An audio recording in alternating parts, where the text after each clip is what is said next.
മാധ്യമപ്രവർത്തകയ്ക്ക് നേരെ ലൈംഗിക അതിക്രമം നടത്തിയ കേസിൽ മുൻ മാധ്യമപ്രവർത്തകൻ റിമാൻഡിൽ. കോഴിക്കോട് ചേവായൂർ സ്വദേശി വി ബാലകൃഷ്ണനെയാണ് 14 ദിവസത്തേക്ക് റിമാൻഡ് ചെയ്തത്.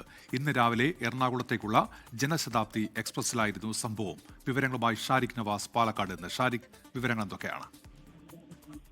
ഉന്നേഷ്, ഇന്ന് രാവിലെ തലശ്ശേരിയിൽ നിന്നും എറണാകുളത്തേക്ക് ജനശതാബ്ദി എക്സ്പ്രസിൽ യാത്ര ചെയ്യുകയായിരുന്ന 24 വയസ്സുള്ള മാധ്യമപ്രവർത്തകയായ യുവതിയോടാണ് ഈ മുൻ മാധ്യമപ്രവർത്തകൻ കൂടിയായ വയോധികൻ വി ഇ ബാലകൃഷ്ണൻ, കോഴിക്കോട് ചോവായൂർ സ്വദേശിയാണ്, ഇദ്ദേഹം മോശമായി പെരുമാറിയത്.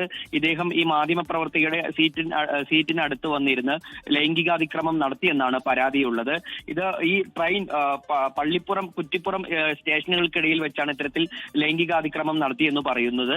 ഈ യുവതി ഉടനെ തന്നെ ഷൊർണൂർ റെയിൽവേ സ്റ്റേഷനിൽ ട്രെയിൻ എത്തിയപ്പോൾ ഷൊർണൂർ റെയിൽവേ പോലീസിന് പരാതി നൽകി. ഷൊർണൂർ റെയിൽവേ പോലീസ് ഉടനടി തന്നെ ഇന്ന് തന്നെ ഇയാളെ കസ്റ്റഡിയിലെടുക്കുകയും അതിനുശേഷം അറസ്റ്റ് രേഖപ്പെടുത്തുകയും ചെയ്തു. കോടതിയിൽ ഹാജരാക്കിയ പ്രതിയെ വൈകിട്ടോടുകൂടി 14 ദിവസത്തേക്ക് റിമാൻഡും ചെയ്തു. ഉന്മേഷ്. ഷാരിഖ് നവാസാണ് പാലക്കാട് വിവരങ്ങൾ നൽകിയത്.